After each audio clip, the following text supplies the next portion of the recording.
What is going on, Aputure family? Today we are talking about two new releases from Aputure. We're talking about the Spotlight Mini Zoom and the LS60 Softbox, two of our accessories that both work on the 60D series of lights. Now, the Softbox that we're talking about today is one of the most affordable accessories that I think we've ever released. Definitely our most affordable softbox to date. And on the flip side, the Spotlight Mini Zoom is probably one of our most high-tech accessories out there. So whether you are an amateur hobbyist or whether you're a high-end lighting technician, I think there's going to be something here for no matter what you're doing. But to get things started, number one, my name is Ted. Welcome to this live stream. If you don't know what you're watching, this is a new product live stream announcement. We're all down below. I should be down below in the comments as well. So if you got any questions or anything you want to ask, leave those down below as well. But otherwise, sit in, you're ready for a ride. We have a launch film coming up of the new products. Let's do this.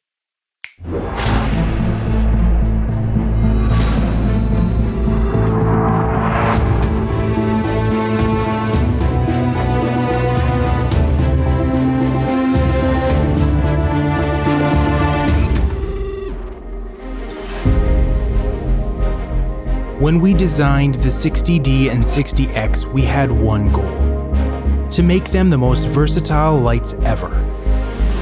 Whether you need flexibility or firepower, the LS60 series presents both. A powerful daylight balanced light or an adaptable bicolor fixture. And with the seamless integration of mini mount and our Bowens mount adapter, the 60D and 60X are unlike any light because of the infinite ways they can be transformed. And now we're giving you two more: a portable soft light or focusable spotlight. First up, the LS60 Softbox, a compact square light bank that natively attaches to the 60D and 60X. Along with two front diffusion fabrics, this softbox transforms the raw power of the 60D and 60X into a 14-inch by 14-inch soft source, resulting in a soft diffusion area that is even larger than a 1x1 panel. And with its slim carrying case, users can build and pack this light in seconds. Our second modifier is the Spotlight Mini Zoom, a precision projection tool specifically designed for the LS60 lights. With a 2x optical zoom and 15 to 30 degree beam angle, the Spotlight Mini Zoom combines the power of multiple lenses into one, perfectly suited to work with bounces and reflective lighting technology. It also comes packed with an M-size iris and 15 M-size gobos for a wide variety of lighting designs.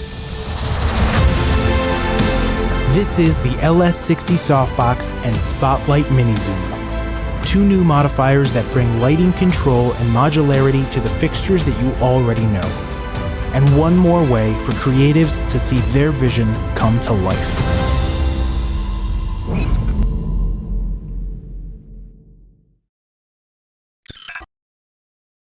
Alrighty, welcome back. So today we're going to be talking about these two new products, the LS60 Softbox and the Spotlight Mini Zoom. Again, we're down below in the comments. We have a little presentation. We're going to talk through everything that you need to know about these new tools, how to use them, and again, those questions, leave them down below. We're going to be there. The entire Aputure team's there hanging out right now. So be sure to ask whatever you need to know so that you can get everything out of this live stream. Also coming up after a little bit, we've also got a special guest coming onto this live stream. If you guys are familiar with the Lightbridge or CRLS reflector systems, absolutely revolutionary way to light. We're going to be talking about that and walking into a little bit about the fundamentals of light there. So no matter who you are, I think there's something in here for you. But without much further ado, let's get started on this presentation.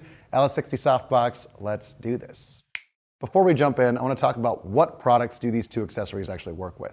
Number one, we're talking about the LS60D and the LS60X. These are two new lights that we released very recently, just last year, and they have been insanely popular. We've seen them go on to some of the highest, largest sets out there right now. So what makes this light so special? Now, starting off, we're talking about a light that is either daylight or bicolor, so you can actually choose between the two. If you do daylight, you'll get a little bit more output. We're talking about in terms of tungsten equivalencies, which again, I don't like all the time. In terms of brightness, we're talking about something that is about the brightness of a 650 watt tungsten light, but it's very, very small and compact. As you can see right behind me, this right here is the actual light. We're talking about something that's almost about half the size, maybe even less.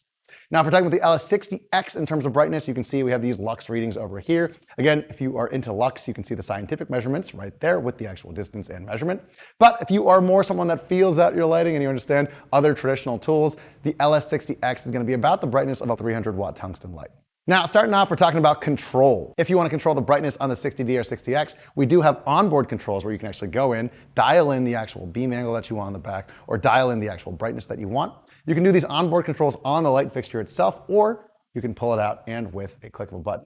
You can use something like your phone, and your phone can actually control the entire system and build in additional functions. We have built-in lighting effects. We have magic program if you want timeline-like editing. We've also got things like faulty bulb or TV or all these effects or fireworks or paparazzi that are all built into the actual product already and ready to go. Now, if you're talking about the LS60X as well too, we also have one more effect built into there, and that's fire. Because we can do that color temperature change, we're able to get that kind of licking flame, that moving color temperature that actually comes from a real fire. Finally, the last thing that we should talk about when we talk about the LS60D and the 60X is build. We're talking about something that is incredibly, incredibly robust. We're using entirely aircraft-based aluminum here. This is a weatherproof design as well too, as you can see in this video over here. Included with the actual light also comes that 8-leaf barn door system that will work there and be able to cut and shape the light however you want to.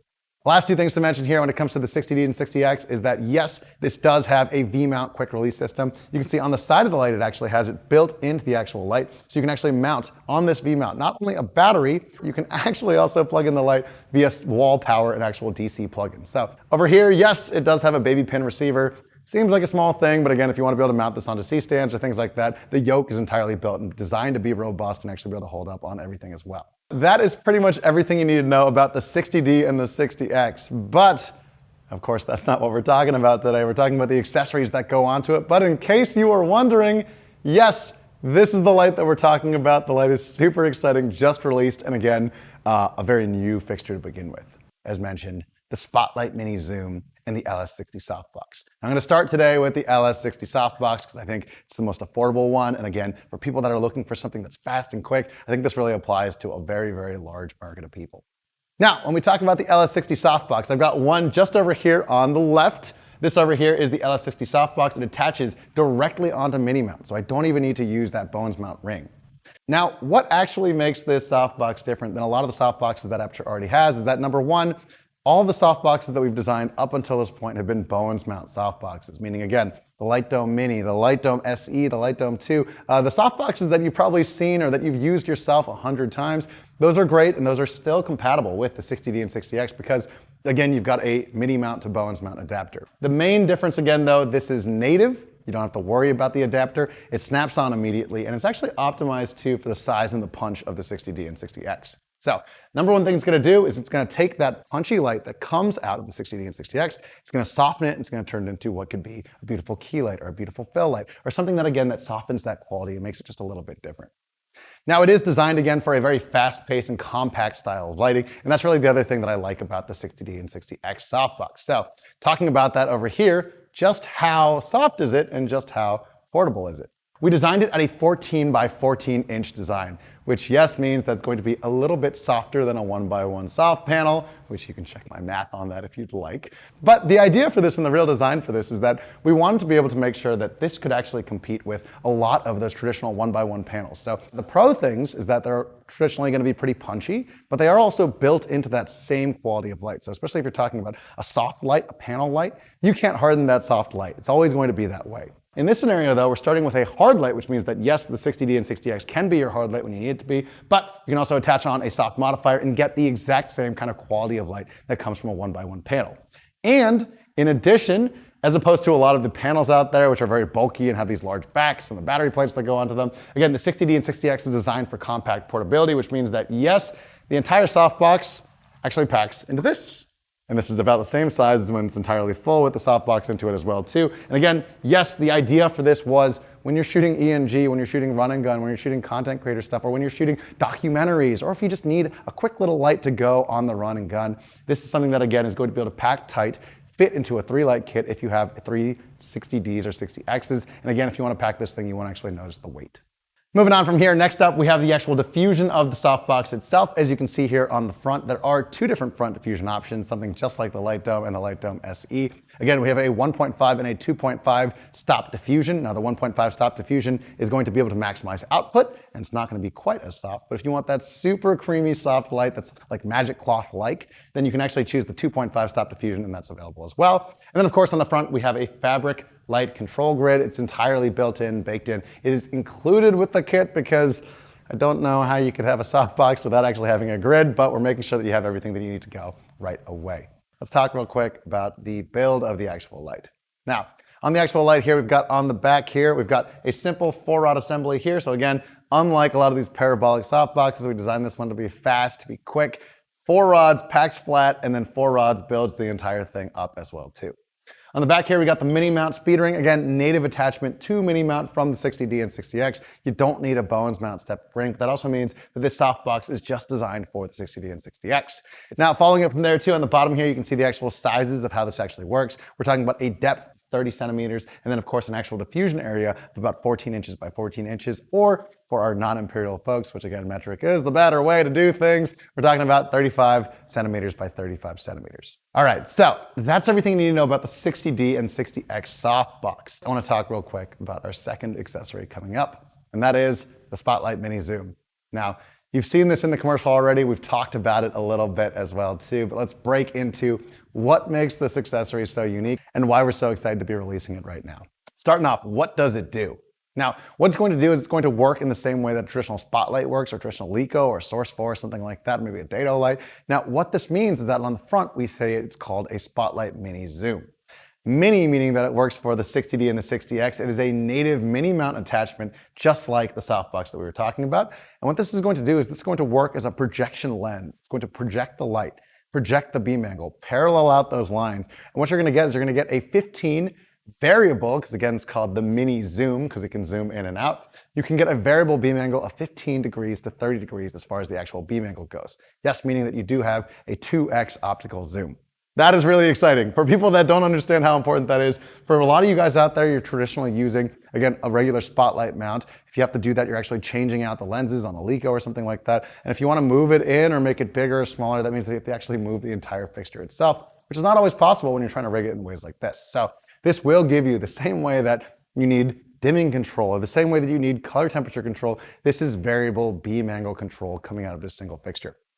Now, moving on from there, we're talking a little bit about the illumination diameter of the actual light. As far as how it goes, how big can we get that diameter to be? On the bottom here, we wrote it out just for you. 1.4 meters to 2.8 meters. So yes, we are talking about something that's approximately about 5 to 6 feet, all the way up to, yes, we're talking to something that could get as large as 9 feet as far as the actual diameter at, again, 5 meters distance. So we're talking about something that, again, can give you a very wide or a very narrow amount of light. Concentrate that light, punch it through to actually focus in as much intensity as you can in one single point.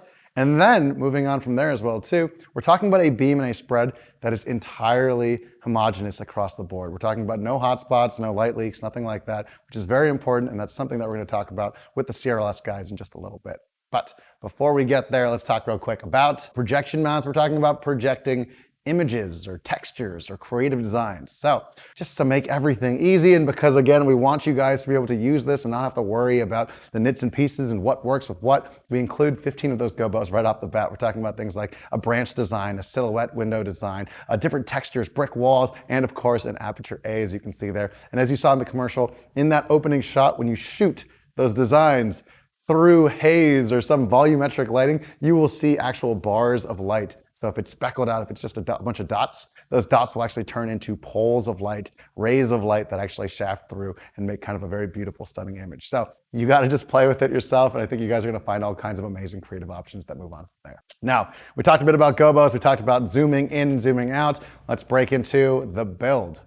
Now, in the build here, as far as how we actually walk through this, again, the Spotlight Mini Zoom does have, as you can see right there, its own yoke, and that's because it is a little bit heavier, and again, the light is already small by itself. So to recenter out the accessory and the light together, we have the yoke in the middle that'll actually make sure that the balance and the weight distribution is perfect and works in this way.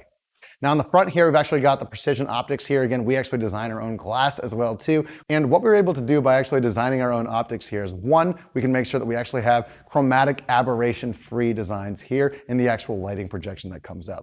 It's the same principle as far as the design goes, but we're able to improve things as time goes on and as our manufacturing gets better. Now, on the front here as well too, you can see again, it zooms if I want to. All I need to do is just turn this barrel here. It's all built in. There's no knobs or anything like that. So you can actually just turn this and you'll get that 15 to 30 degree zoom. And then on the back here, we've got, of course, our iris.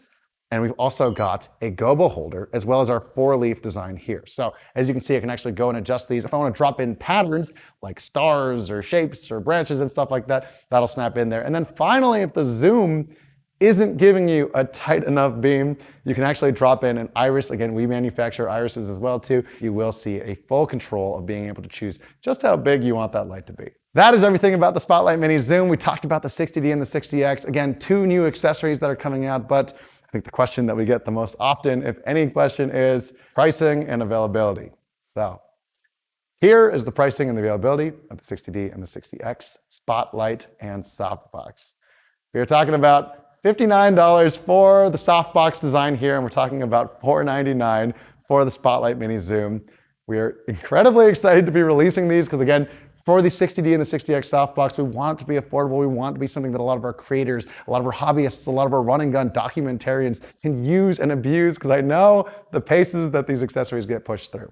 And on the higher end here, we're talking about the Spotlight Mini Zoom. Again, our most advanced accessory to date for people out there that want to not just work with the lighting that they have. Instead, we're talking about lighting where you can actually recreate whatever's in your mind. We're talking about the scalpel of lighting, being able to recreate any texture, any size, any brightness at a pinpoint dot when you need it. So $499, $59, both are available today.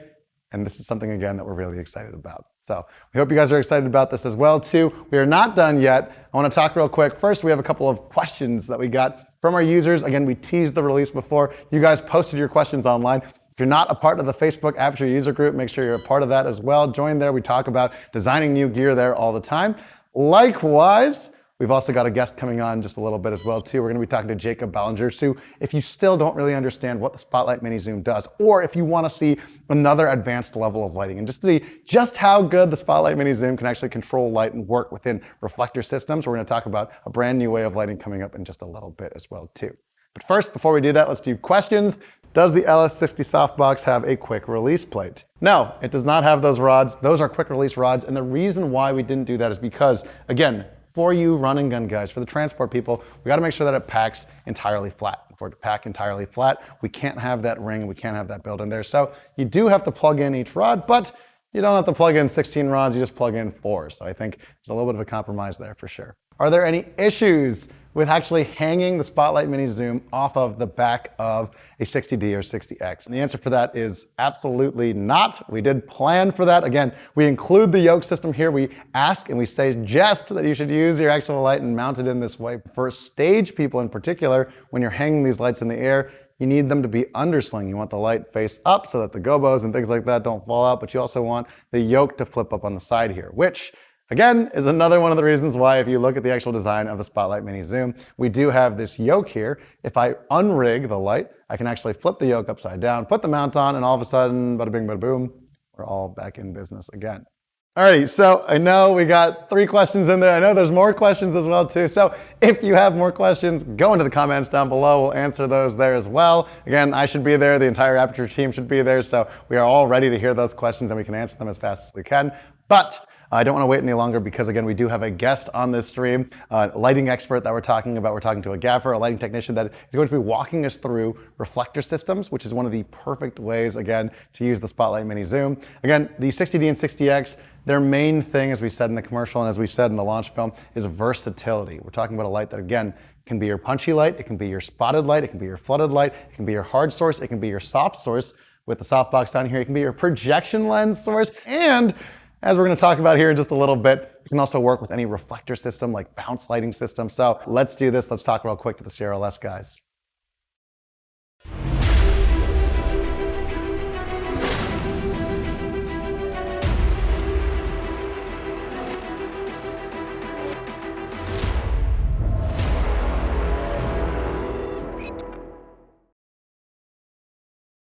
So we're talking today about reflectors and bounce systems. And today, I cannot think of a better person to go through this than Jakob Ballinger. He's here from the Lightbridge. Jakob, how you doing?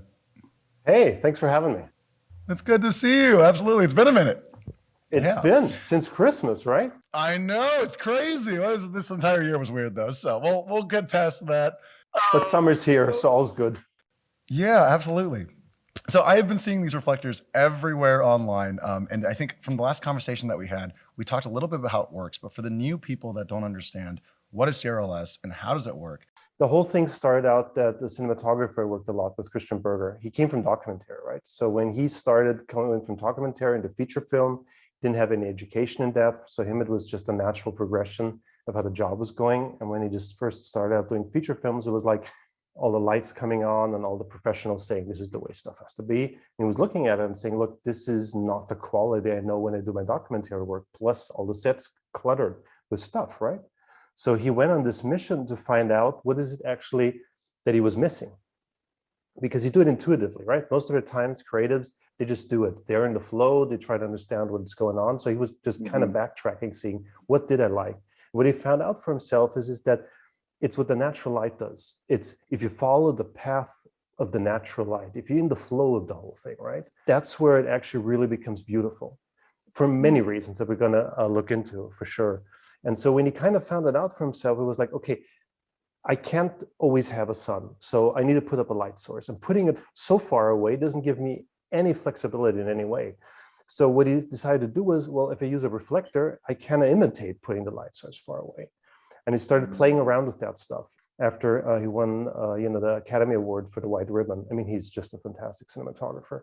It was like, okay, stuff's really progressing. And then he took me on as a gaffer and said, look, we got a first really big feature. I want to use this stuff. And I was standing there and saying, I can't take this on such a big picture. We've got 100 shooting days and this will never survive anything. It was like, well, it's worked for the last movie and blah, blah. And I was like, okay, guys, I'm going to go into the cellar. I'm just going to build some stuff for this to survive the show.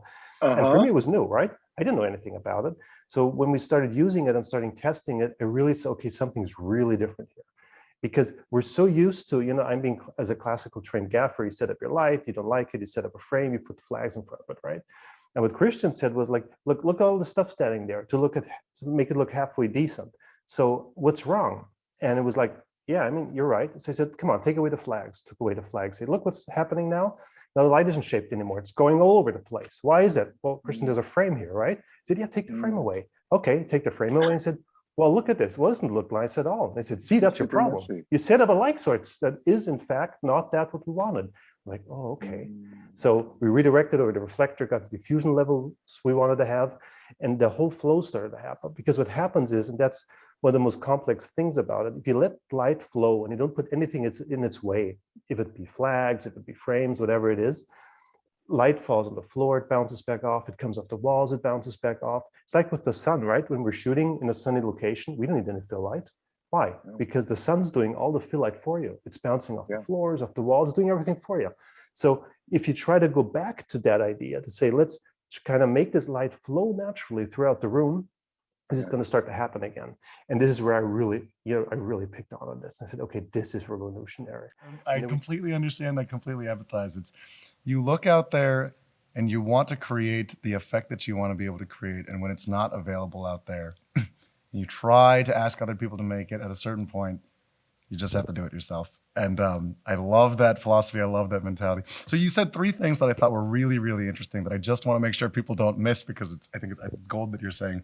Number one, it's when we talk about lighting, a lot of the time we're trying to recreate the natural light that we see in the world. And if we're trying to recreate or match the natural light that we see in the world, a lot of the time you can't just have it come from a straight source. I mean, yes, we have source lighting in the world, but especially with the sun or things that are far away, light comes from very far places often and it bounces. And to get that effect, we need to create distance. But to create distance is very, very hard to do on set.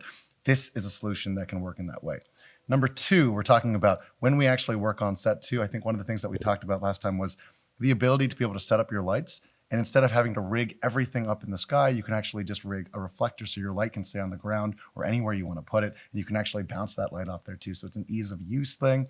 And then number three, I think the thing that I really enjoy that you were talking about here is trying to recreate and be able to create pathways of light that go backwards. So I think a lot of the time you were talking about that story with the frames and the flags. You set up your light, you cut it, you shape it. This is how we're so used to working. But what if instead of starting from the source and moving forward to what we hit, what if we could expand the pathway behind the light? What if we could extend the distance or put something to be able to make the light source actually better from the start? And again, people have been lighting for how long?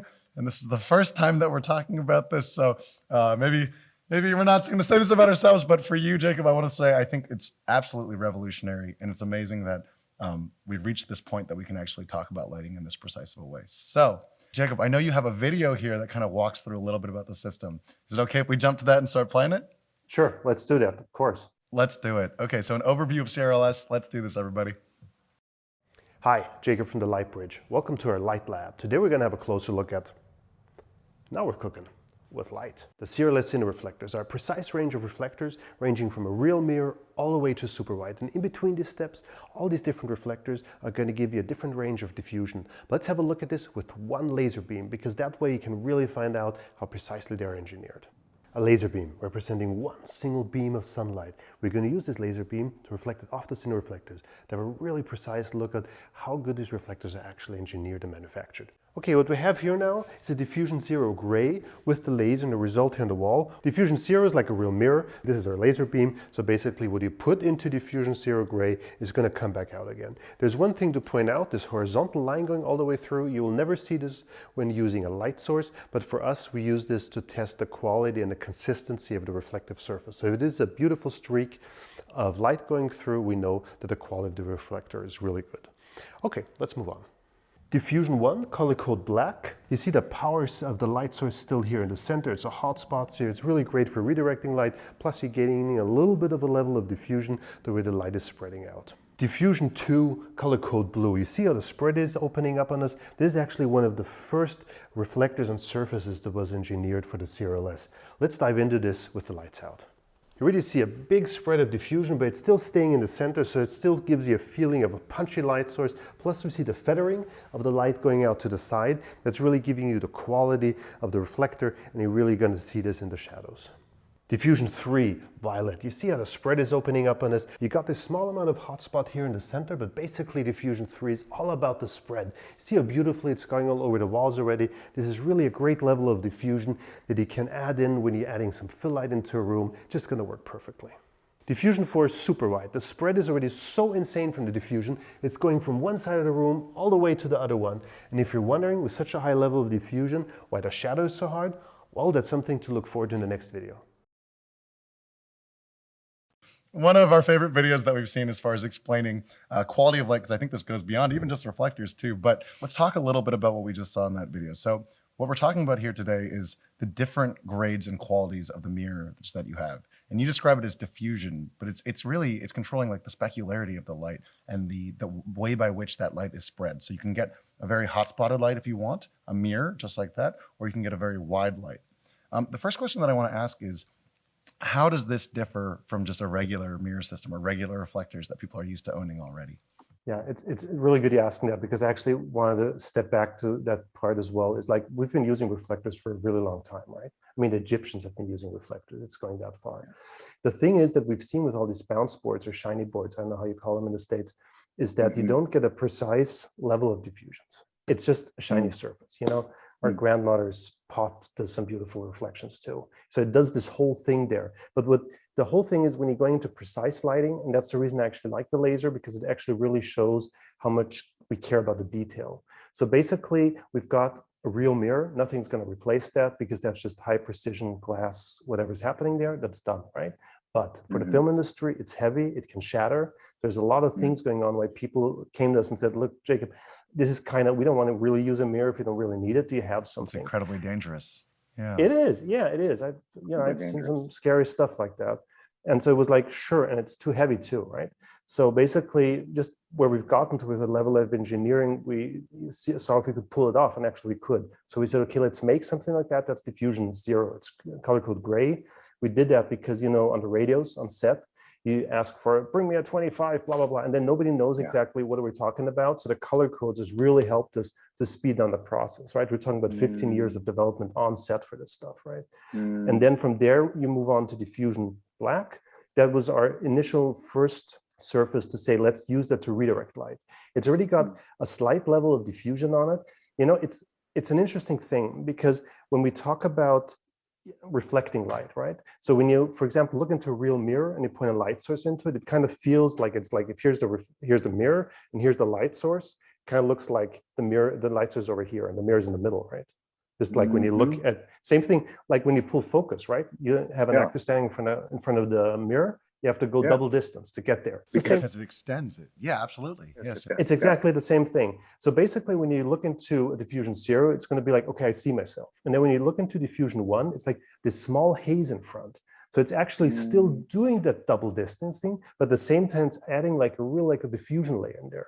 But the insane thing is, and this is, I think, where the whole magic comes together, is we've used to using reflectors that are just glued on a surface, right? Easy. Yeah. But the way that they're manufactured, they're so precise that every ingoing ray of light knows exactly how it's going to go out. And it doesn't divert from there. So what that means is it's spill light free. You can light into one of these reflectors, get diffused light out, you don't really need a flag.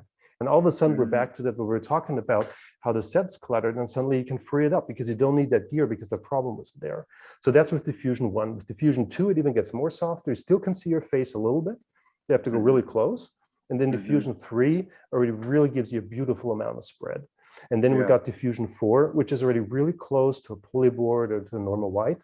And it has a really beautiful quality, especially for close-ups. Actually, my face lit with this. The reason we did it is it's really close to what a normal standard white can do, because the first one, it's not aluminum, right? But the reason we did it is because it's all about speed on set. So you say, oh, it's a little bit too hard, it's a little bit too soft. So you want to stay within the system of changing things. You don't want to switch, right? By swapping them out, it's just really easy to go there. So that gives us our 5 different levels of diffusion to that end. You said something that's really important that I just want to make sure that the laymen out there really, really understand. When we're talking about a reflector here, you are bouncing off in the same way that you have focus distance. You have to double the focus distance when you're shooting somebody via a mirror.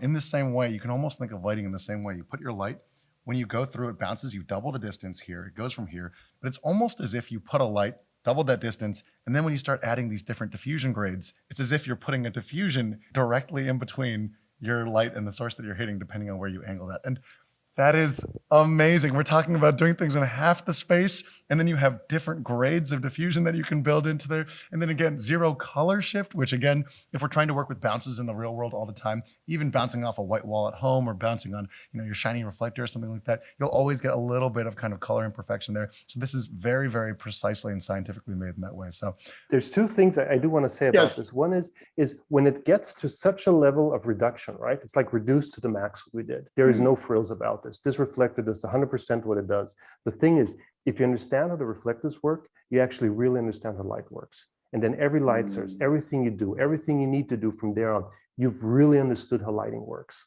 And that's, I think, the most awesome thing about it. And the second thing is, like, we all know it is. We always then end up in the smallest space and we have to make something work. And you're always fighting, where can I put stuff? Where can I hang stuff? And this is exactly where the reflectors are going to come in. Got precise, beautiful light sources. You can really just take the spotlight into the corner. It's easy to put a reflector there.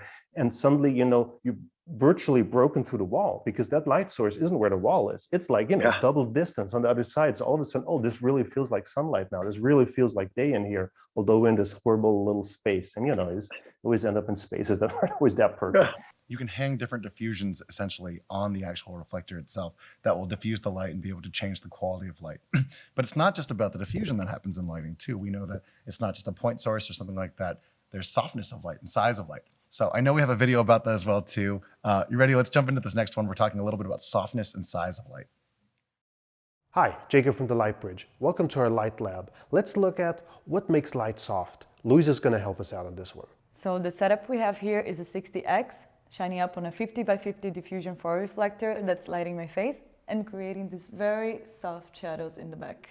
Jakob will come over and explain the rest to us. So the big question is, why is your shadow soft in the background? The reason is the size of the reflector distant to Louisa and the distance to the back wall. So if Louisa would be sitting closer to the back wall, the shadow would be getting harder, harder, and harder. Other reason is the position of the reflector to Louise's face. So right now the light is wrapping around to the dark side of her face. So if I start moving the reflector, I'm going to increase the contrast. See, it's going to get contrasty on contrasty, still maintain the same diffusion level, but less light is gaining to the other side of her face. So if I come back again, and now I start moving the reflector back, shadows are going to get harder too. Why is that? Because from Louise's position, this reflector feels further away. So what do we learn from this? Soft light is all about the combination of diffusion level and size of reflector.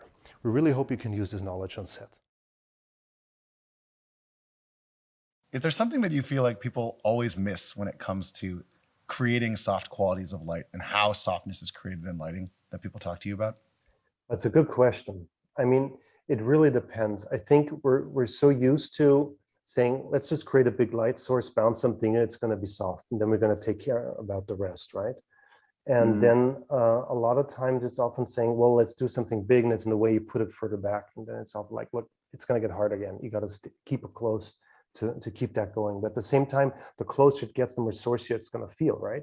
Like we know that from Softbox, bring it up really close. It's a cool look if you want that. But if as people start to move around, it's going to get really hot here. So if you do that with the reflectors, you can stay close, still have that quality of softness, but it's not going to feel as sourcey if somebody comes close to it. So I think that's really the main thing to look out for, especially if you're deciding what size softbox do I need, what size reflector do I need, right? So that's something always to keep in mind. How far can I go away and how far do I need to go away to create something like this? One of the things you talked about is, again, very, very common. We see people do this all the time. And I think it's one of the things that people love to do with Aputure lights is throw it in a large softbox, bring it as close as you can. And okay, you get this, very bright subject and a darkened background. You throw a grid on there, control the light off the background. This happens all the time. But in real life, especially when you're trying to light larger scenes, it can look very sourcey. What you said, though, is that you can have a reflector here. You can bounce a light into it. You can get the large size from the size of the reflector, but you also get the feeling of distance because, again, we are doubling the distance from the source. So that is amazing. And for people that don't understand why that's amazing, it's because the distance of the light changes the way that the subject changes so much. And I think that's actually a perfect segue into this next video that we're going to talk about, because we're talking about how distance of light actually changes the visuals in your frame, correct? Yeah, absolutely. Let's jump into that, yeah. Hi, Jakob from the Lightbridge. Welcome to our Light Lab. Today we're going to talk about, no worries, it's not about math, all hands on. We're all trying to recreate some really beautiful, natural looking light. Well, let's dive right in. If we look back here, we have an Aputure 300X lighting in through the window, creating these beautiful shadows over here to recreate some moonlight. Well, does it look like moonlight? Well, actually not. Well, there's two giveaways for this. Number one is shadow lines. So you can see here, there's one shadow over here and another one down here. They're not parallel. The further they go apart, the more they lose their parallelity, the more it's going to feel like a street light that's close to the window. The more parallel these shadows will become, the more it would feel like real moonlight, the more it would feel like the light source is really far away. If it looks like this, well, this is perfect if you want to recreate some street light, for example. There's a second giveaway as well. It's the inverse square law, something also referred to as the fall off, or it feels too sourcey, because if somebody moves close to the window, they're going to become brighter. And the further they move away, as we can see here in the shadows too, the darker this person's going to become. If you don't want this to happen, well, there's only one way to do it, and you know how: CRLS cine reflectors. Okay, here we go. We got some parallel shadows going on here, and we have less fall off. It's almost the same brightness here as here. How do we make that work? It's really simple, actually. We took the 300X, put a spotlight mount on it, put about 10 feet away from the cine reflector. That's standing exactly where the 300 was standing before. And it's a diffusion 1 50 by 50 color code black. So you take the spotlight, push it into the reflector, and then it comes on the set, giving you this really beautiful, natural looking moonlight. But it's not only about moonlight, we can also use the inverse square law to create some really beautiful looking daylight. For this, let's hop into the miniature lab. I'm taking a little bit of light from the 7x7 diffusion 1 black reflector and putting it onto the back wall of the set. Now look at this. I'm going to take more light and push it onto the floor. See how the whole room is illuminating? The reason is because we're making the most use of the inverse square law. Light is traveling from the light source to the reflector onto the set. We're making the most use of all the natural elements within the set to create a natural looking fill light. It's that simple. Well, I hope you can use this info. Have a great shooting day. How did people try to recreate this effect before? And what does this cut out as far as traditional tools? I think it's really the thing to point out, because the thing is, yes, you can create parallel shadows just using a direct light source. You got to put it further away, right? I mean, Very coming from far. feature films, it was like, yeah, you just put in a cherry picker, 18K, really far away down the house, looks perfect. Thing is, Yes. it's going to be, you can't move that cherry picker. It's stuck there. So you just got exactly that angle of light coming in. And I think that's the big thing that's happening now with being able to bring reflectors in closer. You keep full control. You can take it in your hand. It's intuitive. It's right in front of the window. You got the chance, like we've seen in the video with the box, like the light can move around in the whole room. You can't do that with the cherry picker down, the end of the street. So that's something where you just gain control and you just gain intuitiveness. Because I think that's something really important to point out is, as humans, we get used to something, right? So I'm watching your blue background, for example. The longer I look at it, if there wouldn't be anything warm in there, that blue would change because I would adapt to it. And the same thing is with contrast and how we like light. So if we lighting for too long, we kind of get used to it. But the ability to say, no, let's just pan this around, let's play around a little bit and see if we find something better. That's actually there where the quality comes in. And the less gear you have, the lighter that gear is, the more chance you're going to have to create great light, because we're not bound down to, well, we can't move this anymore, because that happens all the time. By taking that away and giving that freedom to say, even for DP, let me just move the light and figure it out. I swear to you, that's going to create new lighting technologies and going to create new ways of looking at light for the next generation. I'm so excited. This expands to a larger thing as well, too. And I know that cutting that distance in half doesn't seem like a big deal on the smaller sets, but when we're talking about something like using a cherry picker and having a light very far away to recreate moonlight, if you can cut that distance in half, if you can be that much smaller about it, and you can change everything and be able to move things on the fly and see how it recreates, I mean, that's that creativity that you were talking about. It's that on the fly, finding it in the moment and not being so locked down to the original plan.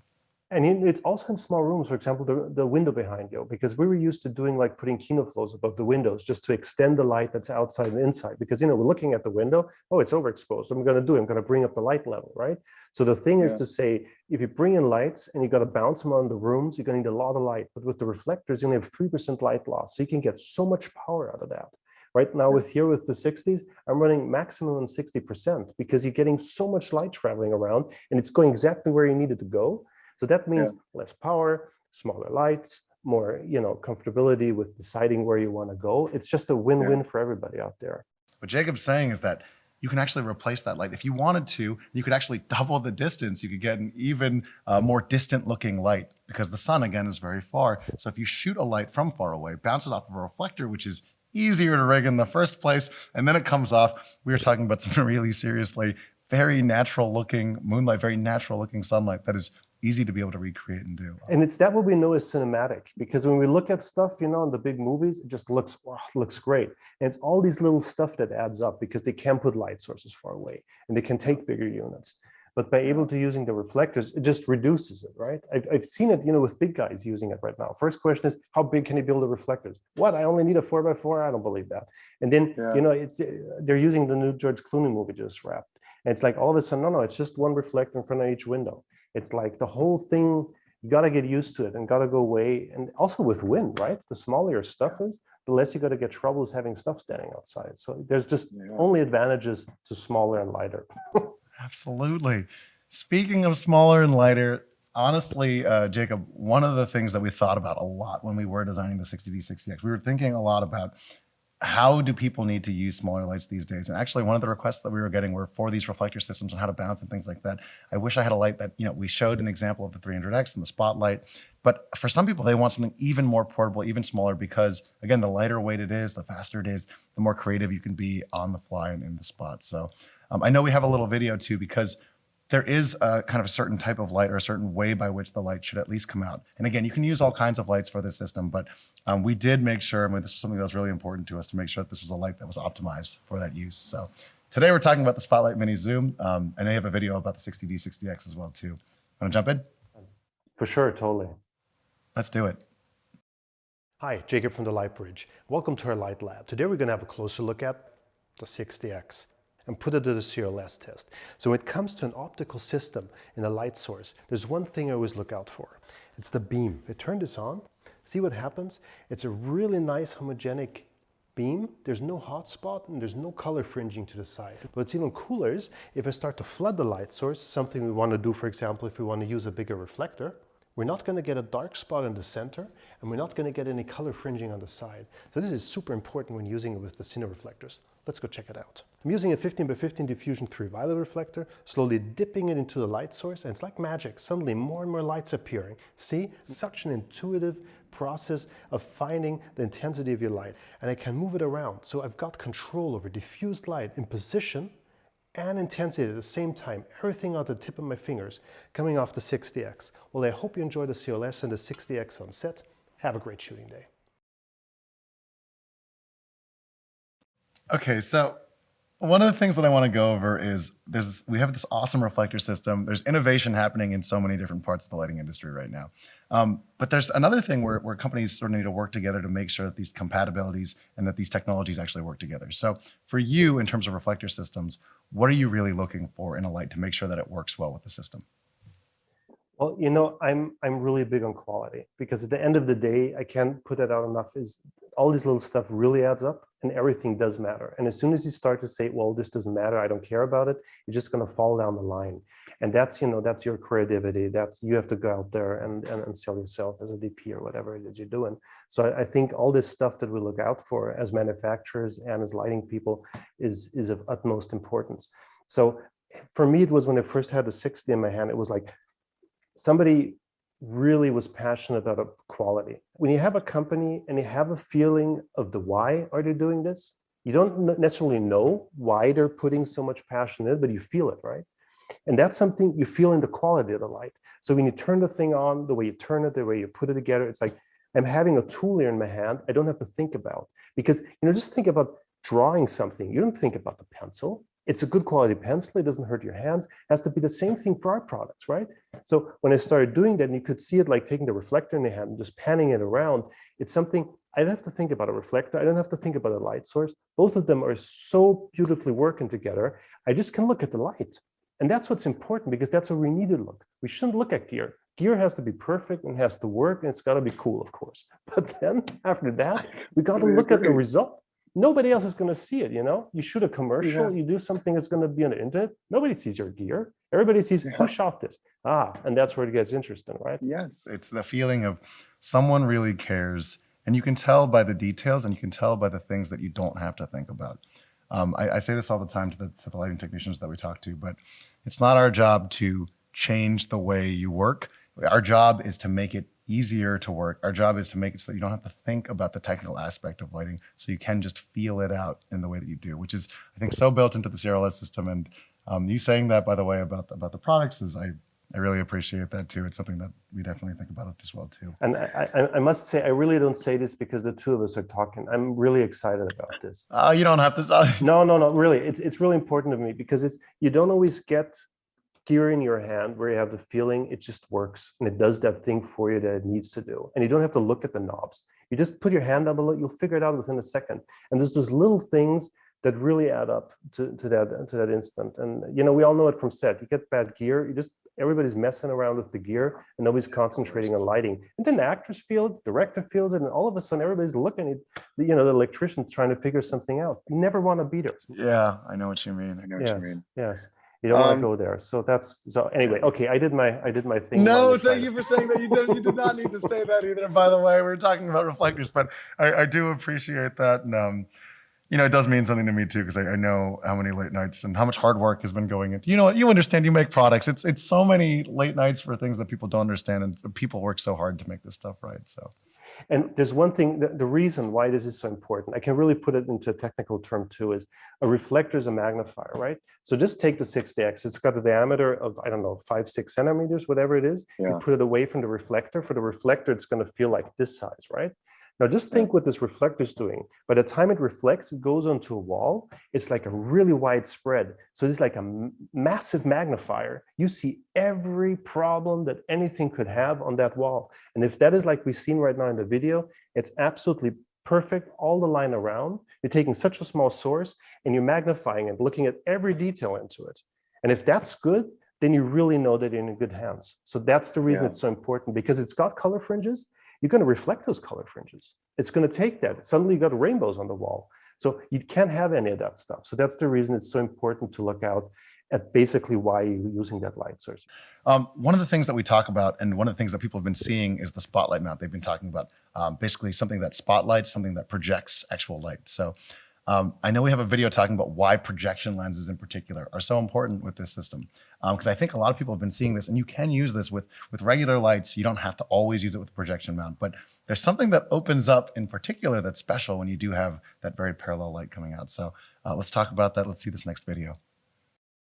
Hi, Jakob from the Lightbridge. Welcome to the Light Lab. Today we're going to have a closer look at Spotlight Mini Zoom. Now, Leica system, they're a really great optical system. Originally they came out of the theater world, but they've proven really great for the CRLS. Let's have a closer look why.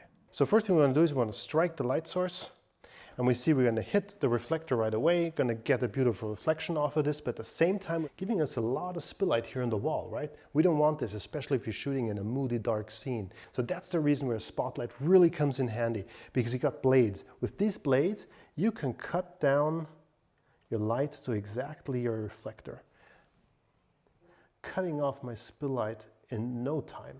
See? Done. No more spill light. Isn't that great? One other thing to point out is if I look down the barrel, no spill light's coming in my direction. That means no black wrap, no hassle, really fast, easy to use. Same like with the cine reflectors. Well, I hope this helps and you have a great shooting day. We're talking about the scalpel of film lighting now. We're talking about precise control. That's a very good way to put it, because it's really a scalpel. And the thing is, when I first said like it comes from the theater world, that's really where those systems came from. And we've been having them all along for that way. And then we've been using them for the film industry for some time too. But what I didn't think about is because this Spotlight Mini Zoom was not made for the theater. It was made for the film industry. And there are some differences to point out. One is if it's for the theater world, it's going to hang up there. Nobody's going to touch it. Nobody has to carry it around. So the blades and how you can close them down, how fast that goes, that's for me where you get back to the scalpel. That's where you just go clack, clack, and it's done. And that's the big difference. Plus, with the extra yoke on it, it holds really well. And I've seen some stuff with some Joe Licos too, where that suddenly becomes really messy with different screws, because it is an adaptation, and this isn't an adaptation. And so that's the exciting thing about. Plus, what I didn't mention in the video is it's a zoom. So you can go from 15 to 30 degrees, if I remember not correctly. So what I did right now is I just showed it, right? Like it's really big just to make a point, but basically you can spot it down, which is important if you want to have a lot of throw in your light, because then you spot it down, get as much light as you can, the reflector, and then you cut it. And then sometimes it's cool to open it up because you want to fill light if you're just bouncing into the ceiling. So once again, play around with it until you get something that you like. Yeah. No, I love this so much because I think we showed some examples already of using the light by itself without the projection mount. And again, you can dance and play with that light. But I think to really maximize and use a lot of this, what we're talking about is you can set up now a stream of light. You can set up an origination point where you set up a stream of light that is very parallel, that goes in one direction. And now you can shape and control and do everything you want downstream and make sure that you're only hitting the parts of the reflector that you want. Also, if you want to focus that light, again, we're talking about smaller and smaller fixtures, things are getting brighter and brighter, but still, you got to make sure that you're focusing as much light as you can so that if you need that additional output, you are only focusing that light in one place, maximizing it off of the reflector. And I'm just excited. I'm so excited for this system, for people to work with it and learn about it. Yeah. Matt, you said something, I didn't realize that until now, because the thing is, I mean, because there are like light fixtures out there that say, look, we have this lens system and now we've got a Leica adapter for it too. And they were made really for tabletop stuff. So it really just has that precision. You can cut it down, you can put the zoom. And the thing is, there's a huge amount of light loss. You can't really use them with the CRLS because it's just too much loss. And with the Spotlight, it's really incredible how much light you're actually still pushing through there. I just realized that right now. I didn't think about it. It's again this intuitive thing. You put it together, it works. You don't even think about it, but it's true. It is. That's the point. You shouldn't have to think about it. But if you do want to think about it, yes, there's multiple lenses in here, focusing and controlling and maximizing that output that will make sure that you're not losing, or that you're getting every lumen of light. You're getting every bit of output that you can get out of the actual power that we're pulling here, which is, I mean, again, for what that means for us too, it means that your batteries are going to last longer. It means that everything's more portable. It means that it's lighter. It means that you get the exposure that you need when you want it. It's making sure that that starting point, if you're going to go and do awesome creative things, just making sure that starting point is as good as it can be downstream from that path. Plus, it's the weight as well, because what's changed now, and we talk about this so much, about how the lighting industry is changing, how it's the coolest place to be right now. And the thing is, what's really cool about LEDs, we have to deal with heat, but not in the way like we did with HMIs. So when you go out and say, give me a Jolico from a rental house, right? It's very often you're going to get a glass system. So that thing's going to weigh a ton just because it had to hold the heat. But now with the LEDs, it doesn't have to hold the heat anymore. So it looks kind of big, but it's lightweight. You see, I have it on a C-stand. It's nothing you have to really worry about in any kind of way.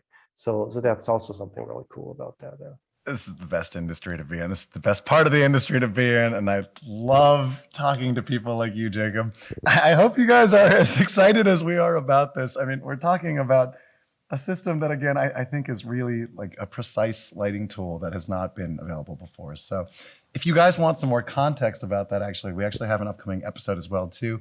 There's a lot of tutorials online about this stuff, but we're releasing one on our YouTube channel as well about the 60D and X using the CRLS system. We have a little teaser here that we can show you guys coming right here.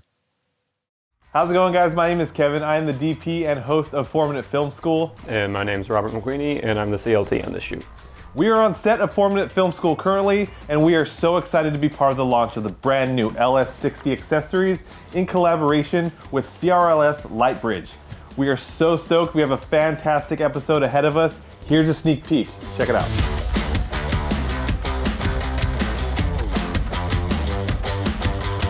One of the cool things about the CRLS mirrors is they have 5 different levels of diffusion, starting with 0, which is pretty much kind of closer to a mirror board, going all the way up to a 4, which is kind of more like, you can think of it like a bounce board. What I love about this Spotlight Mini Zoom in combination with the Lightbridge is that we can take this, we can move it further back, and because it has a variable beam angle, we can kind of change, how far away this light sits and still get the same effect. I think that's just brilliant. Jakob, I think that's it for us. Is there anything in particular that you feel like people always miss about lighting in this style or understanding this? I know we covered a lot, but is there like one last takeaway that you wish more people in the lighting world knew about? I think the most important thing is, because we've talked about a lot of technical stuff, right? And for me, it was, I'm always a person, I never learned something and then went out to try it. I always wanted to do something and then, okay, I have to learn something. So I went back to get the knowledge. So it's the same thing here. Take the gear, play with it. Take all the knowledge that we gave you guys today and play around with it. Because the thing is, you don't want to have all that stuff in your head. You want to see what you like in it and then go from there. The only thing important is, if you want to have a really natural looking light, put the light source as far away as possible from the reflector, and then start changing them out to see the different kinds of qualities. And I think that's the most important thing. Plus, one other thing is, we talked about using a softbox really close, and then it's just one beautiful light coming to your face.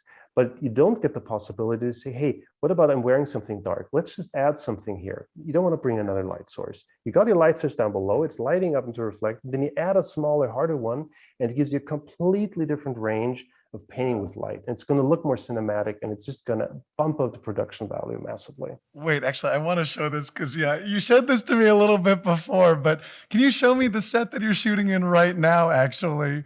I think you have a cutaway, right? Because you're doing what you're talking about. You're doing that right now. You're actually doing that. Sure. Okay, give me a second. Yeah, absolutely. Okay, here we go. So wait, I'll just zoom out so everybody gets a feeling.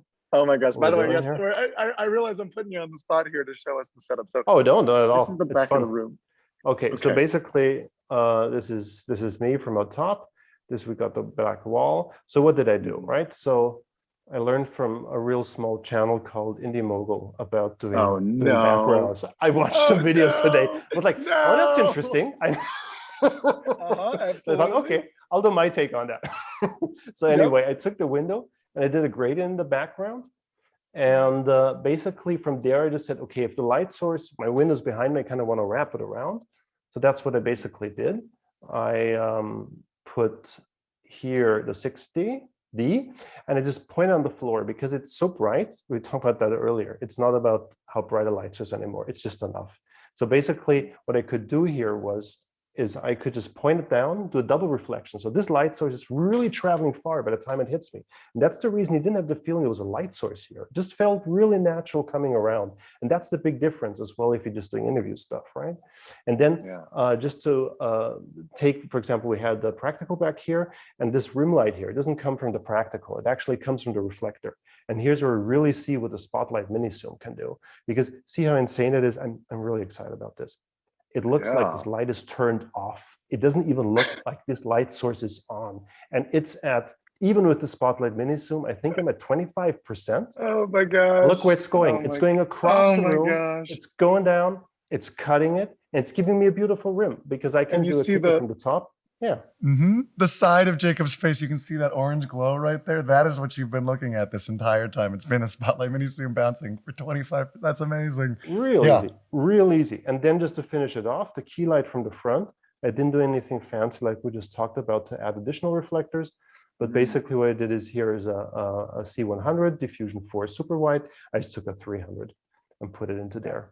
And that's basically, and that doubles that distance and it makes it soft because it's already bouncing off, and that acts as your softbox replacement. And if we cut back here, you can really see it. You know, you see there's nothing in the eyeglasses are free. I've got a beautiful just light in my eyes because it's just coming beautifully from the source.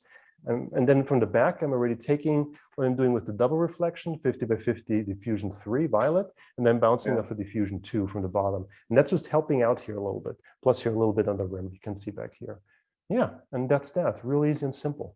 I could do it by myself, no help. How can you not get excited about life? Okay, again, these are the moments you realize you're either crazy or it's amazing. So, Jakob, thank you so much for joining us. Everybody that's watching, please bookmark this video or something. I mean, Jakob did an awesome job on these videos.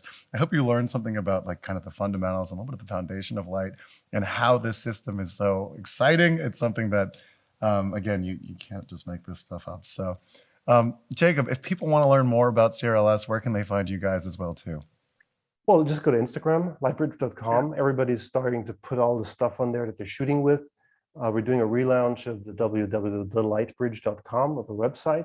So you can go there too and check some stuff out. And we do live streams on Instagram. So anybody has questions, wants something explained, just send us an email to sales@lightbridge.com or support@lightbridge.com. And we'll try to put a video together for you guys because that's what it's all about. It's just a big joy to be here for you. It's the same for you, Ted. It's just, you know, it's the biggest joy.